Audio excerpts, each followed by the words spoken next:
তা আপনারা সবাই কেমন আছেন? বক্তব্য নাই। প্রথম কথা হলো, গতকাল কি বলছিলাম যে আমার পিছে আপনাদের ঘুরতে হবে না, আমি আপনাদেরকে ডাকবো। কি এটা কি সত্য প্রমাণিত হয়েছে?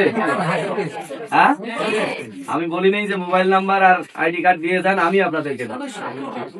তো যাই হোক, এখন বিষয়টা হলো আমাদের লোক তো অনেক নাকি বলে, কিন্তু বরাদ্দ তো সবার জন্য আসে না। যতটুকু আসে আমরা চেষ্টা করি, উপজেলা প্রশাসন তাদের সাথে পরামর্শ করে কিভাবে কি করা যায় সেই হিসেবে তো করা হয়। এখন কালকে তো আসলে যাদেরকে আগে সিলেক্ট করা হয়েছিল তাদের আসার কথা, এখন আপনারাও আসছেন, আপনাদেরও সমস্যা, এটা তো আমি বুঝি যে আপনাদেরও সমস্যা আছে, কিন্তু তারপরেও এখন ওই মনে করেন আমাদের সামর্থ্যের বাইরে তো সম্ভব নয়।